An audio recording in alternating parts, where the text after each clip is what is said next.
ദൈവത്തിരുനാമം വാഴ്ത്തപ്പെടുമാറാകട്ടെ. ഇന്ന് രാത്രിയിൽ പിന്നെയും നമുക്കൊരുമിച്ച് ദൈവത്തിൻ്റെ വചനത്തിൻ്റെ മുമ്പിലായിരിക്കുവാൻ കർത്താവ് നൽകി തരുന്ന ഈ നല്ല അവസരത്തെ ഓർത്ത് ഞാൻ ദൈവത്തിന് സ്തോത്രം ചെയ്യുന്നു. കഴിഞ്ഞ ആഴ്ച ചില സാഹചര്യങ്ങളാൽ നമ്മുടെ ക്ലാസ് നടക്കാനായിട്ട് കഴിഞ്ഞില്ല. ആക്ച്വലി ഇന്നും ഞാൻ പനിയും ബുദ്ധിമുട്ടുകളും ഒക്കെ ആയിട്ടായിരിക്കുകയാണ്. എന്നാലും കഴിഞ്ഞ ആഴ്ചയും നടന്നില്ല, ഈ ആഴ്ചയും നമ്മൾ ക്ലാസ് എടുക്കാതിരിക്കണ്ട എന്ന് വിചാരിച്ച ഇന്നത്തെ ക്ലാസ് എന്തായാലും ക്യാൻസൽ ചെയ്യുന്നില്ല എന്ന് വിചാരിച്ചിട്ടാണ് ഞാൻ ഈ ക്ലാസ്സിലേക്ക് വരാനായിട്ട് ദൈവം സഹായിച്ചത്. രാത്രി ശ്രദ്ധിക്കുന്ന പ്രിയപ്പെട്ടവരെ ഓർത്ത്, യൂട്യൂബിൽ ഈ ക്ലാസ്സുകൾ ശ്രദ്ധിക്കുന്ന പ്രിയപ്പെട്ടവരെയൊക്കെ ഓർത്ത് ദൈവത്തെ സ്തുതിക്കുകയും എൻ്റെ സ്നേഹവന്ദനങ്ങളെ അറിയിക്കുകയും ചെയ്യുന്നു.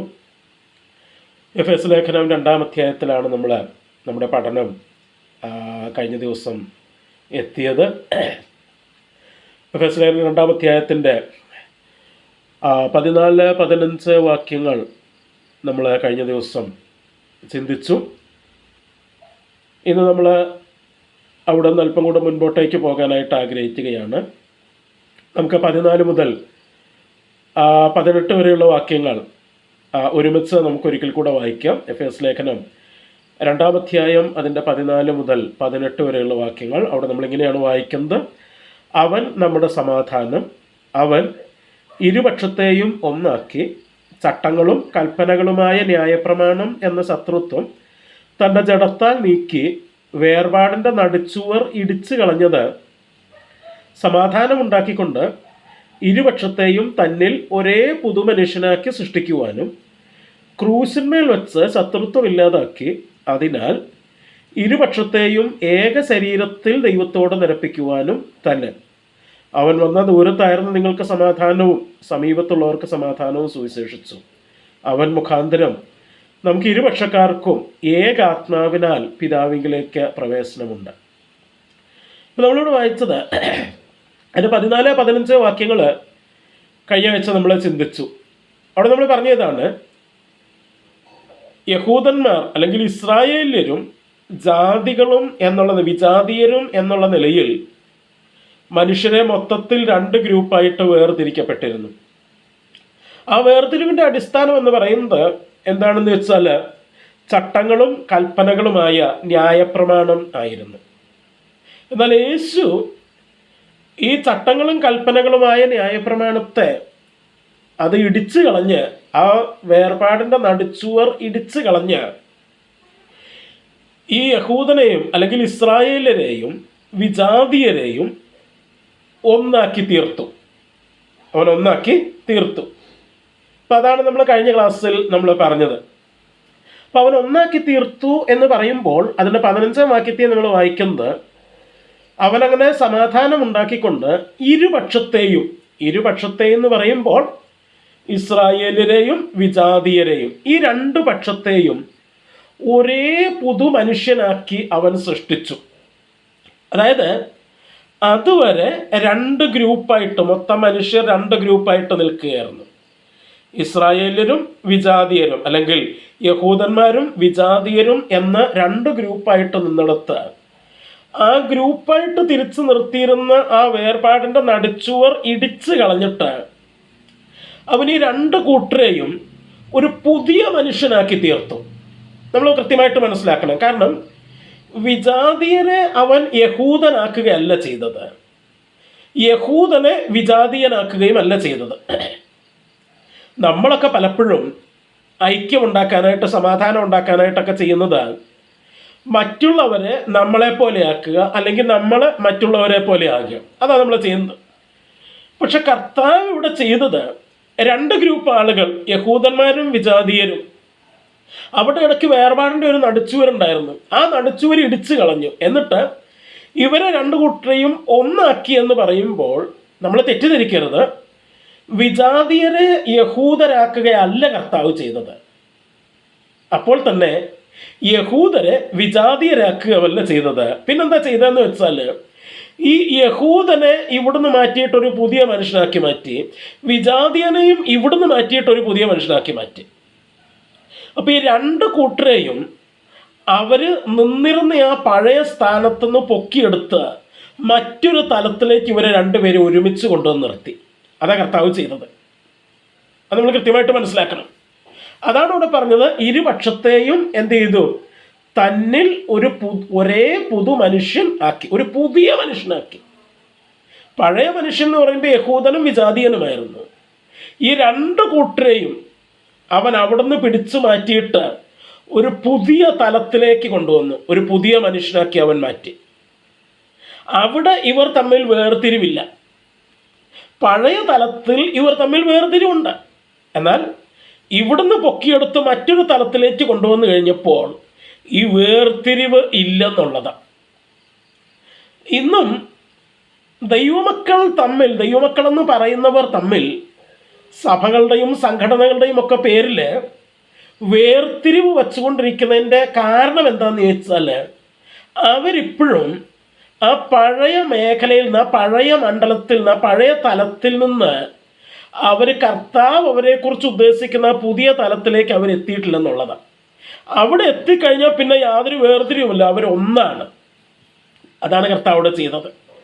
അപ്പം ഇരുപക്ഷത്തെയും തന്നിൽ ഒരേ പുതു മനുഷ്യനാക്കി സൃഷ്ടിച്ചു. എന്നിട്ട് 16-ാം വാക്യത്തിൽ പറയുക, ക്രൂശിന്മേൽ വച്ച് ശത്രുത്വമില്ലാതാക്കി, അതിനാൽ ഇരുപക്ഷത്തെയും ഏക ശരീരത്തിൽ ദൈവത്തോട് നിരപ്പിക്കുവാൻ. അപ്പം നമ്മൾ ചിന്തിച്ചു വരുന്നത് 14-ാം വാക്യത്തിൽ അവൻ നമ്മുടെ സമാധാനം എന്ന് പറഞ്ഞതിൻ്റെ കാരണം ആ പ്രസ്താവനയാണ് നമ്മൾ വിശദീകരിക്കുന്നത്. അപ്പം അവൻ നമ്മുടെ സമാധാനം എന്ന് പറയുമ്പോൾ നമ്മൾ പറഞ്ഞു, സമാധാനം എന്ന് പറയുന്നത് ഒരു റൈറ്റ് റിലേഷൻഷിപ്പാണ്, ശരിയായ ഒരു ബന്ധമാണ്. അപ്പം യേശുവിലൂടെയാണ് നമുക്ക് ആ ബന്ധം കിട്ടുന്നത്. എങ്ങനെ? ഞാൻ നേരത്തെ പറഞ്ഞിരുന്നു, യഹൂദന്മാർ, വിജാതീയർ, ദൈവം, 3 തലത്തിലാണ് ഇവർ നിൽക്കുന്നത്. ഈ 3 വ്യക്തികൾ, ഈ 3 തലങ്ങളും തമ്മിൽ പരസ്പരം എന്തില്ല? ബന്ധമില്ല. എന്നാൽ യേശു വന്നിട്ട് ഈ യഹൂദരെയും വിജാതീയരെയും തമ്മിൽ വേർതിരിച്ചിരുന്ന ആ നടിച്ചൂർ ഇടിച്ചു കളഞ്ഞിട്ട് ഇവരെ രണ്ടു കൂട്ടരെയും പുതിയൊരു തലത്തിലേക്ക് ഒരേ പുതുമനുഷ്യനാക്കി ഇവരെ കൊണ്ടുവന്ന് ഒരുമിപ്പിച്ചു. എന്നിട്ട് ഈ ഇരുപക്ഷത്തെയും ഏക ശരീരത്തിൽ ദൈവത്തോട് നിരപ്പിച്ചു. ഏക ശരീരത്തിൽ, ഇൻ വൺ ബോഡി. അപ്പം ഇരുപക്ഷവും ഇപ്പം എന്തായി? ഒരു ഏക ശരീരം ആയിട്ട് മാറി. ഈ ഏക ശരീരത്തിൽ അവരെന്ത് ചെയ്തു? ദൈവത്തോട് നിരപ്പിക്കുവാൻ. അതായത് ദൈവവുമായിട്ട് ഇവർക്കില്ലാതിരുന്ന ആ ബന്ധം യേശു അവർക്ക് എന്ത് ചെയ്തു? കൊടുത്തു. അതാണ് എവിടെ വെച്ച്? ക്രൂശിന്മേൽ വെച്ച്. അതും ക്രൂശിലാണ് സംഭവിച്ചത്. അപ്പോൾ ഈ 3 തലത്തിലെയും ബന്ധമില്ലാതിരുന്ന അനുഭവങ്ങൾ യേശു എടുത്തു മാറ്റിയിട്ട് ഈ 3 തലങ്ങളിലും മനുഷ്യരെ തമ്മിലും മനുഷ്യരെയും ദൈവത്തെയും തമ്മിലും ബന്ധിപ്പിച്ചത്, സമാധാനമുണ്ടാക്കിയത് അവൻ്റെ ക്രൂശിലായിരുന്നു. നോക്കൂ, ക്രൂശ് എടുത്തു മാറ്റിയാൽ പിന്നെ വിഭാഗീയതയാണ് നമ്മൾ കാണുക. ഇന്ന് പലപ്പോഴും വിഭാഗീയതകളുടെ കാരണവും ഇത് തന്നെയാണ്. കാരണം ഇന്ന് നമ്മുടെ സഭകളിലോ നമ്മുടെ പ്രസംഗവേദികളിലോ ക്രൂശ് പ്രസംഗിക്കപ്പെടുന്നില്ല. രോഗസൗഖ്യവും ഭൗതിക വിടുതലും അങ്ങനത്തെ പല കാര്യങ്ങളൊക്കെയാണ് പ്രസംഗിക്കപ്പെടുന്നത്. അതുകൊണ്ട് തന്നെ ജനങ്ങൾ പരസ്പരം വിഘടിച്ച് നിൽക്കുകയാണ്. എന്നാൽ എവിടെ യഥാർത്ഥമായിട്ട് ക്രൂശ് പ്രസംഗിക്കപ്പെടുന്നുവോ അവിടെ ആ ക്രൂശിലൂടെ മനുഷ്യർ പരസ്പരവും അവർ ദൈവവുമായിട്ടുമുള്ള പുതിയൊരു ബന്ധത്തിലേക്ക് അവർ പ്രവേശിക്കുന്നു എന്നാണ് നമ്മളിവിടെ വായിക്കുന്നത്. അപ്പം ക്രൂശിന്മേൽ വച്ച് നമ്മൾ വായിക്കുന്നു, ശത്രുത്വം ഇല്ലാതെയാക്കി. ശത്രുത്വം ഇല്ലാതെയാക്കി. അപ്പം നേരത്തെ യഹൂദന്മാരും വിജാതീയരും തമ്മിൽ ശത്രുത്വം ഉണ്ടായിരുന്നു. അത് കർത്താവ് എന്ത് ചെയ്തു? നീക്കിക്കളഞ്ഞു. ആ ശത്രുത്വം ഇല്ലാതാക്കി. ഇപ്പോൾ യഹൂദനാകട്ടെ വിജാതീയനാകട്ടെ ഈ 2 കൂട്ടരും ദൈവത്തോട് അവർക്ക് ശത്രുത്വം ഉണ്ടായിരുന്നു. ആ ശത്രുത്വവും ക്രൂശിൽ വെച്ച് എന്ത് ചെയ്തു? എടുത്ത് മാറ്റിക്കളഞ്ഞു. അങ്ങനെ ഈ 3 കൂട്ടരെയും തമ്മിൽ എന്ത് ചെയ്തു? നിരപ്പിച്ചു. ഒരു വലിയൊരു ബന്ധത്തിലേക്ക് യേശു എന്ത് ചെയ്തു? കൊണ്ടുവരികയാണ് ചെയ്തത്. ഇതാണ് ക്രൂശിൽ യേശു ചെയ്ത പ്രവൃത്തി എന്ന് പറയുന്നത്. നമുക്ക് കൊലോസ്യ ലേഖനത്തിലേക്ക് വരുമ്പോൾ അവിടെ കൊലോസ്യ ലേഖനം 1-ാം അധ്യായത്തിൻ്റെ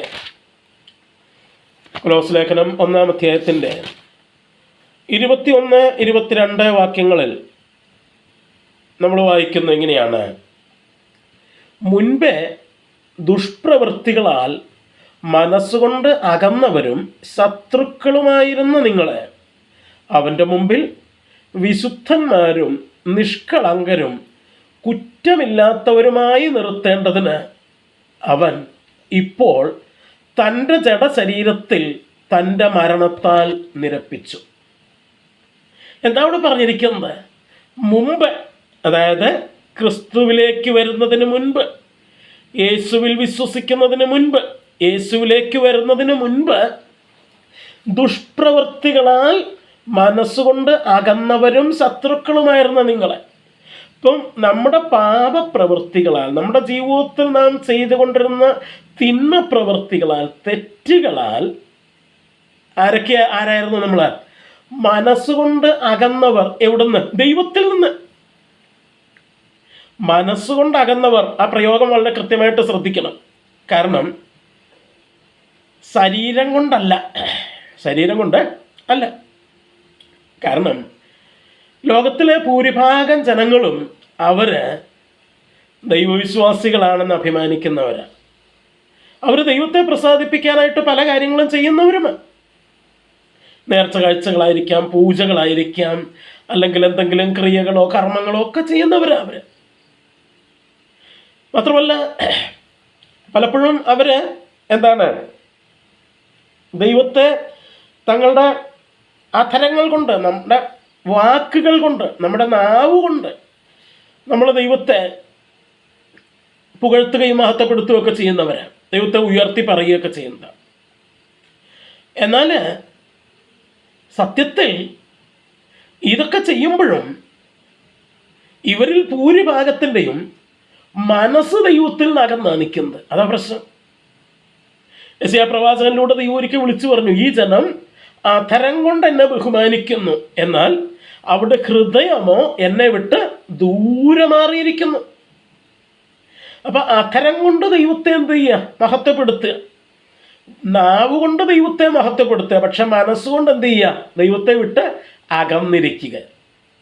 ഒരു സാധാരണ ശരാശരി മനുഷ്യൻ അങ്ങനെയാണ്. ഉള്ളിൽ അവർക്ക് ദൈവത്തോട് എന്തില്ല? ബന്ധമില്ല. പുറമേ മറ്റുള്ളവരെ കാണിക്കാനായിട്ട് ബന്ധമുണ്ട് എന്ന് ഭാവിക്കുകയും ബന്ധമുണ്ടെന്ന് അഭിനയിക്കുകയും അതിനുവേണ്ടി പല കാര്യങ്ങളൊക്കെ ചെയ്യുമെങ്കിലും ഉള്ളിൻ്റെ ഉള്ളിൽ അവർക്ക് ദൈവത്തോട് എന്തില്ല? ബന്ധമില്ല. അതാ പറഞ്ഞത്, മുമ്പേ ദുഷ്പ്രവൃത്തികളാൽ മനസ്സുകൊണ്ട് അകന്നവരും ശത്രുക്കളുമായിരുന്നു നിങ്ങൾ. ദൈവത്തിൻ്റെ ശത്രുക്കളായിരുന്നു. ആ നമ്മളെ യേശു എന്ത് ചെയ്തു? അവൻ്റെ മുമ്പിൽ, ആരുടെ മുമ്പിൽ? ദൈവത്തിൻ്റെ മുമ്പിൽ വിശുദ്ധന്മാരും നിഷ്കളങ്കരും കുറ്റമില്ലാത്തവരുമായി നിർത്തേണ്ടതിന്. അപ്പം എന്തുകൊണ്ടാണ് മനസ്സുകൊണ്ട് അകന്നു പോവുകയും ശത്രുക്കളായി തീരുകയും ചെയ്തത് എന്ന് ചോദിച്ചാൽ നമ്മുടെ ദുഷ്പ്രവൃത്തികൾ കൊണ്ടാണ്, നമ്മുടെ പാപങ്ങൾ കൊണ്ടാണ്. അപ്പം പാപം ചെയ്യുന്നത് കൊണ്ട് നമുക്ക് ദൈവത്തോട് നമ്മുടെ അന്തർഭാഗത്ത് നിന്ന് ശരിയായ ഒരു ബന്ധം നമുക്ക് ലഭിക്കുന്നില്ല. പുറമേ നമ്മൾ ആ ബന്ധമുണ്ടെന്ന് ഭാവിക്കുമ്പോഴും ഉള്ളിൻ്റെ ഉള്ളിൽ ആ ബന്ധം നമുക്ക് ലഭിക്കുന്നില്ല. കാരണം എന്താ? ദുഷ്പ്രവൃത്തികളാൽ നമ്മൾ മനസ്സുകൊണ്ടാകുന്നവരും ദൈവത്തിൻ്റെ ശത്രുക്കളുമായി തീർന്നിരിക്കുകയാണ്. അപ്പം യേശു എന്ത് ചെയ്തു? അവൻ്റെ മുമ്പിൽ, ദൈവത്തിൻ്റെ മുമ്പിൽ നമ്മളെ വിശുദ്ധന്മാരും നിഷ്കളങ്കരും കുറ്റമില്ലാത്തവരുമായി നിർത്തേണ്ടതിന് 3 പൊസിഷൻ: വിശുദ്ധന്മാർ, നിഷ്കളങ്കർ, കുറ്റമില്ലാത്തവർ. ഈ 3 പൊസിഷനിൽ നമ്മളെ നിർത്തേണ്ടതിന്. മുമ്പത്തെ നമ്മുടെ പൊസിഷൻ മനസ്സുകൊണ്ട് അകന്നവരും ശത്രുക്കളും പാപങ്ങളാൽ. ഇപ്പോഴത്തെ പൊസിഷൻ വിശുദ്ധന്മാർ, നിഷ്കളങ്കന്മാർ, കുറ്റമില്ലാത്തവർ. ഇങ്ങനെ നിർത്തേണ്ടതിന് എന്ത് ചെയ്തു? അവൻ ഇപ്പോൾ തൻ്റെ ജഡശരീരത്തിൽ തൻ്റെ മരണത്താൽ നമ്മെ നിരപ്പിച്ചു. അപ്പം അങ്ങനെ നമ്മെ ദൈവത്തിൻ്റെ മുമ്പിൽ നിർത്തേണ്ടതിന് യേശു ക്രൂശിൽ എന്ത് ചെയ്തു? നമുക്ക് വേണ്ടി മരിച്ചു. അവൻ്റെ ജഡശരീരത്തിൽ അവൻ തൻ്റെ മരണത്താൽ നമ്മെ ദൈവത്തോട് നിരപ്പിച്ചു. ഹല്ലേലൂയ. അപ്പം ഈ ബന്ധം മുഴുവൻ നമുക്ക് ലഭിച്ചത് യേശുവിൻ്റെ മരണത്താലാണ്. യേശു മരിച്ചില്ലായിരുന്നെങ്കിൽ ഈ ബന്ധം ഒരിക്കലും നമുക്ക് സ്വപ്നം കാണാൻ പോലും കഴിയില്ലായിരുന്നു. That is the importance of the death of Jesus. അതാണ് യേശുവിൻ്റെ മരണത്തിൻ്റെ പ്രാധാന്യം എന്ന് പറയുന്നത്. നിങ്ങൾ യേശുവിനെ ഇതിനകത്ത് നിന്ന് മാറ്റിക്കേ, പിന്നെ ദൈവവുമായിട്ട് നിങ്ങൾക്കൊരു ബന്ധവുമില്ല. അതുകൊണ്ടാണ് യേശു വളരെ ബോൾഡായിട്ട് പറഞ്ഞത്, ഞാൻ തന്നെ വഴിയും സത്യവും ജീവനുമാകുന്നു, ഞാൻ മുഖാന്തരമല്ലാതെ ആരും പിതാവിൻ്റെ അടുക്കൽ എത്തുകയില്ല. നോക്കിക്കേ, അപ്പം യേശുവിനെ മാറ്റിക്കഴിഞ്ഞാൽ പിന്നെ ദൈവവുമായിട്ട് നമുക്ക് ബന്ധമില്ല. യേശുവിനെ മാറ്റുക എന്ന് പറഞ്ഞാൽ യേശുവിൻ്റെ ക്രൂശ് മരണത്തെ എടുത്ത് മാറ്റിയാൽ ദൈവവുമായിട്ട് പിന്നെ നമുക്ക് എന്തില്ല? ബന്ധമില്ല. അതാ ഇന്നത്തെ പല സ്ഥലത്തും സംഭവിക്കുന്നത്. ഇവരൊക്കെ പ്രസംഗിക്കുന്നത് അത്ഭുതങ്ങൾ ചെയ്യുന്ന യേശുവിനെയാണ് പ്രസംഗിക്കുന്നത്. അതുകൊണ്ട് എന്താ പറ്റുന്നതെന്ന് വെച്ച് കഴിഞ്ഞാൽ, ദൈവവുമായിട്ട് ഇവർക്കുള്ള ബന്ധം എന്ന് പറഞ്ഞാൽ നമ്മളുടെ ഉത്തരവൊക്കെ കേട്ട് നമ്മളെ ശുശ്രൂഷിക്കാൻ നിൽക്കുന്ന ഒരു ദാസന്റെ ചിത്രമാണ് ദൈവത്തെക്കുറിച്ച് ഇവർക്ക് കിട്ടുന്നത്. അവർ ക്രൂശിനെ കുറിച്ച് പ്രസംഗിക്കുന്നില്ലല്ലോ, അതല്ലേ പ്രശ്നം. പക്ഷെ ഇവിടെ യേശു തൻ്റെ ക്രൂശിലെ മരണത്താൽ നമ്മെ ദൈവത്തിൻ്റെ സന്നിധിയിൽ വിശുദ്ധന്മാരും നിഷ്കളങ്കരും കുറ്റമില്ലാത്തവരുമാക്കി നിരപ്പിച്ചു. നോക്കണം മക്കളെ, നമ്മളെന്തെങ്കിലും ചെയ്തത് കൊണ്ടല്ല, പിന്നെ അവൻ്റെ മരണത്താൽ. ഇതാ ഇതിൻ്റെ വലിയ വിഷയം. ഇപ്പം നമ്മൾ എഫേസ്യ ലേഖനം 2-ാം അധ്യായം പഠിക്കുമ്പോൾ ആവർത്തിച്ച് പറഞ്ഞ കാര്യം ഇത് തന്നെയാണ്. നോട്ട് ബൈ അവർ വർക്ക്സ്, നമ്മുടെ പ്രവൃത്തികളാലല്ല, ക്രിസ്തുവിൻ്റെ മരണത്താലാണ് ഇതൊക്കെ സംഭവിച്ചിരിക്കുന്നത്. അപ്പം അതാണ് നമ്മളോട് വായിച്ചത്. എന്താണ്? മുമ്പേ ദുഷ്പ്രവൃത്തികളാൽ മനസ്സുകൊണ്ടാകുന്നവരും ശത്രുക്കളുമായിരുന്നു നിങ്ങളെ അവൻ്റെ മുമ്പിൽ വിശുദ്ധരും നിഷ്കളങ്കരും കുറ്റമില്ലാത്തവരുമായി നിർത്തേണ്ടതിന് അവനിപ്പോൾ തൻ്റെ ജഡശരീരത്തിൽ തൻ്റെ മരണത്താൽ നിരപ്പിച്ചിരിക്കുന്നു. ഇനി 2 കൊരിന്ത്യർ ലേഖനം 5-ാം അധ്യായത്തിൻ്റെ 17-ാം വാക്യം. 2 കൊരിന്ത്യർ ലേഖനം 5-ാം അധ്യായത്തിൻ്റെ 17-ാം വാക്യം നമുക്കൊക്കെ വളരെ പരിചയമുള്ള വാക്യമാണിത്. അവിടെ നമ്മൾ വായിക്കുന്നത് ഇങ്ങനെയാണ്: ഒരുവൻ ക്രിസ്തുവിലായാൽ അവൻ പുതിയ സൃഷ്ടി, പഴയത് കഴിഞ്ഞുപോയി എന്നാണ് നമ്മൾ വായിക്കുന്നത്, അല്ലേ? എന്താണ്? ഒരുത്തൻ ക്രിസ്തുവിലായാൽ അവൻ പുതിയ സൃഷ്ടിയാകുന്നു, പഴയത് കഴിഞ്ഞുപോയി, അത് പുതിയതായി തീർന്നിരിക്കുന്നു. 18-ാം വാക്യം: അതിനൊക്കെയും ദൈവം തന്നെ കാരണഭൂതൻ, അവൻ നമ്മെ ക്രിസ്തു മൂലം തന്നോട് നിരപ്പിച്ചു. അതായത് ഒരുവൻ ക്രിസ്തുവിലായാൽ അവൻ പുതിയ സൃഷ്ടിയാകുന്നു എന്ന് പറഞ്ഞിരിക്കുന്നതിൻ്റെ അർത്ഥം എന്താണെന്ന് ചോദിച്ചാൽ, പിന്നെ അവൻ പാപമൊന്നും ചെയ്യുന്നില്ല എന്നല്ല അതിൻ്റെ അർത്ഥം. നമ്മൾ ഈ ജഡശരീരത്തിൽ ജീവിക്കുന്നിടത്തോളം കാലം നമ്മുടെ ജീവിതത്തിൽ പാപത്തിൻ്റെ സ്വാധീനമുണ്ട്. നമ്മൾ സമ്മതിച്ചേ പറ്റുള്ളൂ. വചനം വ്യക്തമായിട്ട് പറയുന്നു, നിങ്ങൾക്ക് പാപമില്ല എന്ന് നിങ്ങൾ പറയുന്നെങ്കിൽ തന്നെത്താൻ വഞ്ചിക്കുന്നു, ദൈവത്തെ അസത്യവാദിയാക്കുന്നു. എനിക്ക് പറയാൻ പറ്റില്ല, ഞാൻ ക്രിസ്തുവിൽ വന്നിട്ട് രക്ഷിക്കപ്പെട്ടിട്ട് ഇതുവരെ ഒരു പാപവും ചെയ്തിട്ടില്ലെന്ന് എനിക്ക് പറയാനായിട്ട് പറ്റില്ല. പിന്നെ എന്താണ് പുതിയ സൃഷ്ടി? എന്താണ് പുതിയ സൃഷ്ടി? ആയിത്തീർന്നു എന്ന് പറയുന്നത്. ആയിത്തീരും എന്നല്ല പറഞ്ഞത്, അങ്ങനെ ആകുന്നു എന്നാണ് പറയുന്നത്. യു വിൽ ബി അല്ല, അങ്ങനെ ആകും എന്നല്ല, ആകുന്നു. ക്രിസ്തുവിലായാൽ നമ്മൾ ആരാകുന്നു? പുതിയ സൃഷ്ടിയാകുന്നു. എന്താണിത്? എന്താ അവിടെ സംഭവിച്ചതെന്ന് വെച്ചാൽ 18-ാം വാക്യത്തിൽ പറയാം, അതിനൊക്കെയും ദൈവം തന്നെ കാരണഭൂതൻ. അപ്പം നമ്മൾ പുതിയ സൃഷ്ടിയായതിൻ്റെ കാരണക്കാര് നമ്മളല്ല, ദൈവമാണ്. നമ്മളെന്തെങ്കിലും ചെയ്തത് കൊണ്ടോ നമ്മളെന്തെങ്കിലും കാണിച്ചു കൂട്ടിയത് കൊണ്ടോ അല്ല നമ്മൾ പുതിയ സൃഷ്ടിയായത്. അതിൻ്റെ കാരണക്കാരൻ ആരാണ്? ദൈവമാണ്. ദൈവം എന്ത് ചെയ്തു? അവൻ നമ്മെ ക്രിസ്തു മൂലം തന്നോട് നിരപ്പിച്ചു. ക്രിസ്തു മൂലം തന്നോട് നിരപ്പിച്ചു. കൊലോസ്യത്തിൽ നമ്മൾ വായിച്ച അതേ കാര്യം. അവൻ്റെ ജഡശരീരത്താൽ അവൻ്റെ മരണത്താൽ ദൈവത്തോട് നിരപ്പിച്ചു എന്ന് പറഞ്ഞത് തന്നെ എവിടെയും പറഞ്ഞിരിക്കുന്നത്. നാം പുതിയ സൃഷ്ടിയായിത്തീർന്നതിൻ്റെ കാരണക്കാരൻ നമ്മളല്ല, ദൈവമാണ്. കാരണം എങ്ങനെ പുതിയ സൃഷ്ടിയായി? ക്രിസ്തുവിൻ്റെ മരണത്താൽ നമ്മൾ ദൈവത്തോട് നിരപ്പിക്കപ്പെട്ടു. മുൻപേ ശത്രുക്കളായിരുന്നു നമ്മൾ, ഇപ്പോൾ കുറ്റമില്ലാത്തവരും വിശുദ്ധരും നിഷ്കളങ്കരുമായിട്ട് ആരുടെ മുമ്പിൽ? ദൈവത്തിൻ്റെ മുമ്പിൽ. എങ്ങനെ? ക്രിസ്തു മൂലം. ക്രിസ്തുവിൻ്റെ നീതിയാണ് നമ്മെ ധരിപ്പിച്ചിരിക്കുന്നത്. ക്രിസ്തുവിൻ്റെ അനുസരണത്താലുള്ള ആ സമ്പൂർണ്ണ നീതിയാണ് ദൈവം നമ്മെ ധരിപ്പിച്ചിരിക്കുന്നത്.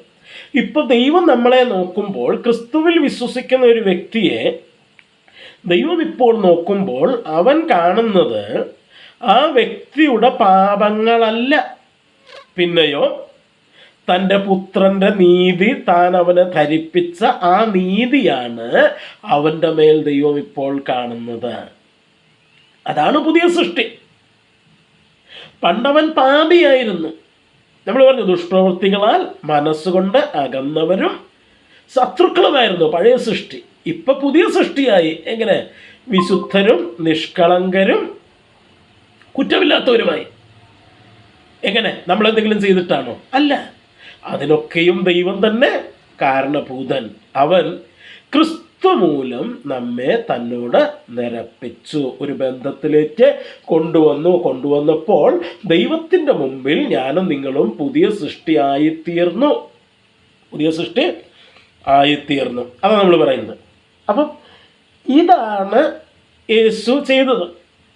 ഇതാണ് ദൈവത്തോട് നമ്മെ നിരപ്പിച്ചു. അവൻ നമ്മുടെ സമാധാനം എന്നൊക്കെ പറയുമ്പോൾ നമ്മൾ ഉദ്ദേശിക്കുന്നത്. ഇനി ഗലാത്യലേഖനത്തിലേക്ക് നമുക്കൊന്ന് വരാം. ഗലാത്യലേഖനം 6-ാം അധ്യായത്തിൻ്റെ 15-ാം വാക്യത്തിൽ എന്താണ് നമ്മൾ വായിക്കുന്നത് എന്ന് നമുക്ക് നോക്കാം. ഗലാത്യലേഖനം 6-ാം അധ്യായത്തിൻ്റെ 15-ാം വാക്യത്തിൽ നമ്മൾ വായിക്കുന്നത് എന്താണ്? പരിച്ഛേദനയല്ല, അഗ്രചർമ്മവുമല്ല, പുതിയ സൃഷ്ടി അത്ര കാര്യം. അപ്പം നമ്മൾ പരിച്ഛേദനയേറ്റത് കൊണ്ടല്ല, അല്ലെങ്കിൽ അഗ്രചർമ്മമുള്ളത് കൊണ്ടല്ല, പിന്നെ പുതിയ സൃഷ്ടി. നമ്മൾ പറഞ്ഞു ദൈവം നമ്മളെ പുതിയ സൃഷ്ടി ആക്കി മാറ്റി. ദൈവം നമ്മളെ പുതിയ സൃഷ്ടി ആക്കി മാറ്റി. അതാണ് പ്രധാനം. അതാണ് കാര്യം. അതാണ് കാര്യം. അല്ലാതെ നമ്മളെന്തെങ്കിലും ചെയ്തതല്ല. നമുക്ക് ദൈവവുമായിട്ട് ബന്ധം ലഭിച്ചത് നമ്മളെന്തെങ്കിലും ചെയ്തത് കൊണ്ടല്ല. നമ്മളെന്തെങ്കിലും ചെയ്തത് കൊണ്ടല്ല. പിന്നെയോ നമ്മെ ദൈവം ഒരു പുതിയ സൃഷ്ടിയാക്കി മാറ്റി. നമുക്ക് ദൈവത്തോട് ബന്ധമൊന്നും ഇല്ലായിരുന്നു, പക്ഷേ ദൈവം നമ്മെ ഒരു പുതിയ സൃഷ്ടിയാക്കി മാറ്റി. നമ്മൾ മുമ്പേ ദുഷ്പ്രവൃത്തികളാൽ മനസ്സുകൊണ്ട് അകന്നവരും ദൈവത്തിൻ്റെ ശത്രുക്കളുമായിരുന്നു. പക്ഷേ യേശുവിൻ്റെ മരണത്താൽ അവൻ നമുക്ക് പുതിയൊരു പൊസിഷൻ തന്നു. എന്ന് വെച്ചാൽ വിശുദ്ധന്മാരും നിഷ്കളങ്കരും കുറ്റമില്ലാത്തവരുമായിട്ട് ദൈവം നമ്മെ കണക്കിട്ടു. ദൈവം നമ്മെ കണക്കിട്ടു. ആക്ച്വലി നമ്മൾ അങ്ങനെയാണോ? അല്ല, അല്ല. പക്ഷേ ദൈവം നമ്മെ അങ്ങനെ കണക്കിട്ടു. ദൈവം പറഞ്ഞു, എൻ്റെ മുമ്പിൽ നീ അങ്ങനെ, നിന്നെ ഞാൻ കാണുന്നത് അങ്ങനെയാണ്. എന്തുകൊണ്ട്? കാരണം നിന്നെ ഞാൻ ധരിപ്പിച്ചിരിക്കുന്നത് എൻ്റെ പുത്രനായ യേശുവിൻ്റെ സമ്പൂർണ്ണ നീതിയാണ് ഞാൻ നിന്നെ ധരിപ്പിച്ചിരിക്കുന്നത്. ആ നീതി നിന്നെ ധരിപ്പിച്ചിട്ട് ഞാൻ നിന്നെ നോക്കുമ്പോൾ എൻ്റെ മുമ്പിൽ നീ ഒരു പുതിയ സൃഷ്ടിയാണ്. കാരണം ആ നീതി ധരിക്കുന്നതിന് മുൻപ് വരെയും നീ പഴയ സൃഷ്ടിയായിരുന്നു. മനസ്സുകൊണ്ടകന്നവരും ദുഷ്പ്രവൃത്തിക്കാരും ഒക്കെയായിരുന്നു. പക്ഷെ ആ നീതി ധരിപ്പിച്ചു കഴിഞ്ഞപ്പോൾ നീ ഒരു പുതിയ സൃഷ്ടിയായിട്ട് മാറി. എന്നോട് നിരന്ന ക്രിസ്തു മൂലം എന്നോട് നിരപ്പ് പ്രാപിച്ച ഒരു പുതിയ സൃഷ്ടിയായിട്ട് നീ മാറി. ഹല്ലേലൂയ. അതാരാ ചെയ്തത്? ക്രിസ്തുവാ ചെയ്തത്. ക്രിസ്തുവാ ചെയ്തത്. അതാണ് എഫേസ്യ ലേഖനത്തിൽ നമ്മൾ വായിച്ചത്. എന്താ? അവൻ ഒന്നാമത് യഹൂദന്മാരെയും വിജാതീയരെയും തമ്മിൽ ഒന്നിപ്പിച്ചു. എന്നിട്ട് അവരെ എങ്ങനെ ഒന്നിപ്പിച്ചു? ഒരു പുതിയ തലത്തിലേക്ക് അവരെ കൊണ്ടുവന്നു. വിജാതീയരെ യഹൂദരാക്കുകയോ യഹൂദരെ വിജാതീയരാക്കുകയോ അല്ല ചെയ്തത്. രണ്ടുപേരെയും പുതിയൊരു മേഖലയിലേക്ക് കൊണ്ടുവന്ന് അവരെ ഒന്നിപ്പിച്ചു. എന്നിട്ട് തൻ്റെ മരണത്താൽ അവൻ അവരെ ദൈവത്തോട് നിരപ്പിച്ച് ദൈവത്തോട് സമാധാനം ബന്ധം നൽകി. എന്നിട്ട് 17-ാം വാക്യത്തെ നമ്മൾ വായിക്കുക. ഇത് ചെയ്തിട്ട്, ഇത് കർത്താവ് ചെയ്തതാ, ക്രൂശിൽ ചെയ്തതാ. എന്നിട്ട് അവൻ വന്നു. ക്രൂശിൽ ഇത് ചെയ്തിട്ട് എന്നാ പിന്നെ ഞാനിത് ചെയ്തു, എല്ലാവരും ഒന്നായല്ലോ എന്നും പറഞ്ഞു പോവുകയല്ല ചെയ്തത്. He came back. അവൻ വന്നു. വന്നിട്ട് എന്ത് ചെയ്തു? ദൂരത്തായിരുന്ന നിങ്ങൾക്ക് സമാധാനവും സമീപത്തുള്ളവർക്ക് സമാധാനവും സുവിശേഷിച്ചു. ഈ സമാധാനം അവൻ പ്രസംഗിച്ചു. എന്തിനാ പ്രസംഗിച്ചത് എന്ന് ചോദിച്ചാൽ അതിൻ്റെ മറുപടി ഇതാണ്: യേശു മരിച്ചതുകൊണ്ട് എല്ലാവരും പുതിയ സൃഷ്ടിയാകത്തില്ല. That should be preached. അത് പ്രസംഗിക്കപ്പെടണം. യേശുവിൻ്റെ ക്രൂശിലെ മരണത്തെക്കുറിച്ച് പ്രസംഗിക്കപ്പെടണം. അത് കേട്ട് വിശ്വസിക്കുന്നവരാണ് പുതിയ സൃഷ്ടിയായി മാറുന്നത്. അല്ലാതെ ഇത് വെറും ഒരു പാസീവായിട്ടുള്ള ഒരു പരിപാടിയല്ല. ക്രിസ്തു എല്ലാവർക്കും വേണ്ടി മരിച്ചല്ലോ എന്നാൽ എല്ലാവരും പുതിയ സൃഷ്ടിയല്ലോ. No, we are suppose to preach it. നമുക്കൊരു വലിയ ദൗത്യമുണ്ട്. നാം അത് പ്രസംഗിക്കണം. യേശു അതാ മാതൃക കാണിച്ചത്. അവൻ വന്നിട്ട് അവൻ സുവിശേഷിച്ചു. അവനത് പ്രസംഗിച്ചു. ആരോട് പ്രസംഗിച്ചു? എല്ലാവരോടും, അടുത്തുള്ളവരോടും ദൂരത്തുള്ളവരോടും എല്ലാവരോടും പ്രസംഗിച്ചു. നമ്മളാണെങ്കിലോ നമ്മൾ അടുത്തുള്ളവരോടും പ്രസംഗിക്കത്തില്ല, ദൂരമുള്ളവരോടും പ്രസംഗിക്കത്തില്ല. നമ്മൾ രക്ഷിക്കപ്പെട്ടല്ലോ, നമ്മുടെ കാര്യം സേഫായി എന്ന് പറഞ്ഞ് നമ്മളിങ്ങനെ പോവുക ചെയ്യുന്നത്. നോ മൈ ഡിയേഴ്സ്, അങ്ങനെയല്ല. We are called to preach it. മക്കളെ, ദൈവം നമുക്ക് നൽകിയ, നമ്മുടെ ജീവിതത്തിൽ നൽകിയ ആ ബന്ധം, ദൈവവുമായിട്ടുള്ള ആ ബന്ധം, അതെങ്ങനെ നമുക്ക് കിട്ടി എന്നുള്ളത് നമ്മളത് പ്രസംഗിക്കാനായിട്ട് കടപ്പെട്ടവരാ. നിങ്ങൾ പ്രസംഗിക്കുക എന്ന് പറയുമ്പോൾ അർത്ഥമാക്കരുത് എന്താ വലിയ മൈക്കൊക്കെ കെട്ടി വലിയ സ്റ്റേജൊക്കെ കെട്ടി വെച്ച് അതിൻ്റെ മുകളിൽ കയറുന്ന പ്രസംഗിക്കുക. അതല്ല ദൈവം ഉദ്ദേശിച്ചത്. ഏതെങ്കിലും തരത്തിൽ you have to pass this message. ഈ മെസ്സേജ് നിങ്ങൾ പാസ് ചെയ്തേ പറ്റുള്ളൂ. സുവിശേഷം പാസ് ചെയ്തേ പറ്റുള്ളൂ. ഞങ്ങൾ ഓഫ്ലൈനായിട്ട് ഇവിടെ വാണികുളത്ത് ഒരു ബൈബിൾ സ്റ്റഡി എടുക്കുന്നുണ്ട് ഞായറാഴ്ച വൈകുന്നേരങ്ങളിൽ. അത് കഴിഞ്ഞിട്ടാണ് ഞാൻ ഇങ്ങോട്ടേക്ക് വന്നത്. അപ്പോൾ അവിടെയും ഞാനെന്ന് പറഞ്ഞത് സാക്ഷ്യം പറയുന്ന കാര്യത്തെക്കുറിച്ച് തന്നെ അവിടെ ഞാൻ കൺക്ലൂഷനിൽ, കാരണം യോഹന്നാൻ്റെ സുവിശേഷമാണ് ഞങ്ങൾ അവിടെ പഠിക്കുന്നത്. അപ്പം ദൈവം യോഹന്നാനെ സാക്ഷ്യത്തിനായിട്ട് അയച്ചു എന്നുള്ള വാക്യം പഠിച്ചപ്പോൾ സാക്ഷ്യം പറയുന്ന കാര്യം ഞങ്ങൾ അവിടെയും പറഞ്ഞു. ഞാൻ അവരോട് പറഞ്ഞത്, നമ്മൾ ഈ പഴയ രീതിയിലുള്ള പരിപാടികളൊക്കെ ഒന്ന് അവസാനിപ്പിക്കുന്നത് നല്ലത്. എന്താ, 2, 3, 4 പേജുള്ള ഒരു ട്രാക്റ്റൊക്കെ അടിച്ചിട്ട്, കുനുകുനാന്ന് എഴുതിയ ട്രാക്റ്റൊക്കെ അടിച്ചിട്ട് ആർക്കെങ്കിലും കൊണ്ട കൊടുത്തു കഴിഞ്ഞാൽ ഞാൻ സത്യം പറയാമല്ലോ, ആരും വായിക്കുകയല്ല. കാരണം ഇന്ന് കാലം മാറി. പണ്ടൊക്കെ എന്ന് പറഞ്ഞാൽ ആൾക്കാർ പണിയും തൊഴിലൊന്നും ഇല്ലാതിരിക്കുന്ന കാലമായിരുന്നു. ഇപ്പം എല്ലാവരും ഭയങ്കര തിരക്കാണ്. ഈ തിരക്കിൻ്റെ ഇടയ്ക്ക് നമ്മൾ അവർക്ക് 2, 4 പേജുള്ള ഈ പേജിനകത്ത് കുലുകുനാന്ന് എഴുതിയ ട്രാക്റ്റ് കൊണ്ട് കൊടുത്തു കഴിഞ്ഞാൽ അവർ നമ്മളെ സന്തോഷിപ്പിക്കാൻ വേണ്ടി വാങ്ങുമായിരിക്കും, പക്ഷെ അവരത് വായിക്കില്ല. ഇന്ന് കാലം മാറി. അപ്പം കാലത്തിനനുസരിച്ച് സുവിശേഷീകരണത്തിൻ്റെ മെത്തഡോളജിയിൽ, അതിൻ്റെ രീതികളിലും നമ്മൾ അപ്ഡേറ്റ് ആയേ പറ്റുള്ളൂ. അപ്പം ഞാൻ എൻ്റെ മനസ്സിൽ കർത്താവുന്ന 2 ഐഡിയ ഉണ്ട്. ഞാൻ ഓൺ ദ പ്രോസസ് ആണ്. അതായത് ഒരു 1.5-2 മിനിറ്റുള്ള ഒരു വീഡിയോ ഉണ്ടാക്കുക. മാക്സിമം 2 മിനിറ്റ്, അതിൽ കൂടുതലില്ല. അപ്പോൾ ആ വീഡിയോ ഉണ്ടാക്കി കഴിഞ്ഞാൽ നമുക്ക് പരിചയപ്പെടുന്നവരുടെ ഫോൺ നമ്പറിലേക്കും വാട്സാപ്പിലേക്കും ഒക്കെ നമുക്ക് ആ വീഡിയോ സെൻഡ് ചെയ്ത് കൊടുക്കാൻ പറ്റും. 2 മിനിറ്റേ ഉള്ളൂ. ആ 2 മിനിറ്റ് കൊണ്ട് സുവിശേഷം കൃത്യമായിട്ട് പറയുക. ഞാനിപ്പോൾ ചെയ്തുകൊണ്ടിരിക്കുക, ആ വീഡിയോ പ്രിപ്പയർ ചെയ്തുകൊണ്ടിരിക്കുക ഞാൻ. അതുപോലെ ഞാൻ ചെയ്യുന്ന വേറൊരു കാര്യമാണ്, ഒരു ചെറിയൊരു ട്രാക്റ്റ് എന്ന് പറഞ്ഞൊരു ചെറിയൊരു ട്രാക്റ്റ്, ഒരു 5 സെൻറ്റൻസ്, വളരെ ഷോർട്ടായിട്ടുള്ള 5 സെൻറ്റൻസ്. അത് വായിച്ചു തീർക്കാനായിട്ട് ഒരു 10-15 സെക്കൻഡ് മതി അത് വായിച്ചു തീർക്കാനായിട്ട്. പക്ഷെ 5 ഷോർട്ട് സെൻറ്റൻസുകളിലൂടെ കംപ്ലീറ്റ് സുവിശേഷവും അവരുടെ ഉള്ളിലേക്ക് എത്തിക്കുക. ഇന്ന് മനുഷ്യൻ ഭയങ്കര തിരക്ക് പിടിച്ചു പോയിക്കൊണ്ടിരിക്കുക. അപ്പം അവരുടെ മുമ്പിൽ ചെന്നിട്ട് നമ്മൾ ചെയ്യേണ്ടത് വലിച്ചുവാരി നീട്ടിപ്പിടിച്ച് പ്രസംഗിക്കുകയല്ല വേണ്ടത്. അവർക്ക് അവരുടെ ടൈം ലിമിറ്റിനകത്ത് നിന്നിട്ട് മീനിങ് ആയിട്ട് അവരോട് പ്ലീഡ് ചെയ്യുന്ന രീതിയിൽ, അവരെ സ്വാധീനിക്കുന്ന രീതിയിൽ സുവിശേഷത്തിൻ്റെ സന്ദേശം അവരിലേക്ക് എത്തിക്കാനായിട്ട് നമുക്ക് കഴിയണം. We are suppose to do that. ഞാൻ എൻ്റെ കേൾവിക്കാരോട് ഞാൻ ആഹ്വാനം ചെയ്യുക, ദൈവം നിങ്ങൾക്ക് തരുന്ന ഐഡിയ അനുസരിച്ച് ഇതുപോലെ ആകർഷകമായ രീതിയിൽ, ആരെയും വെറുപ്പിക്കാത്ത നിലയിൽ സുവിശേഷം മറ്റുള്ളവരുടെ കൈകളിൽ എത്തിക്കാനായിട്ട് നിങ്ങൾക്ക് എന്ത് ചെയ്യാനായിട്ട് പറ്റും? യേശു വന്നിട്ട് അവൻ എന്ത് ചെയ്തു?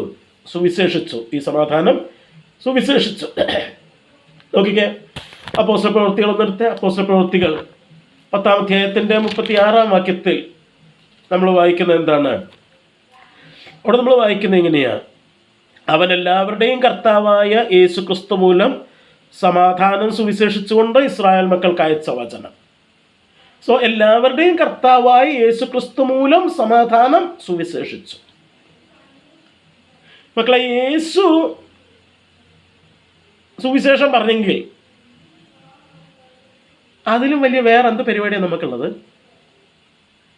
നമുക്കിത് ഭയങ്കര നാണക്കേട.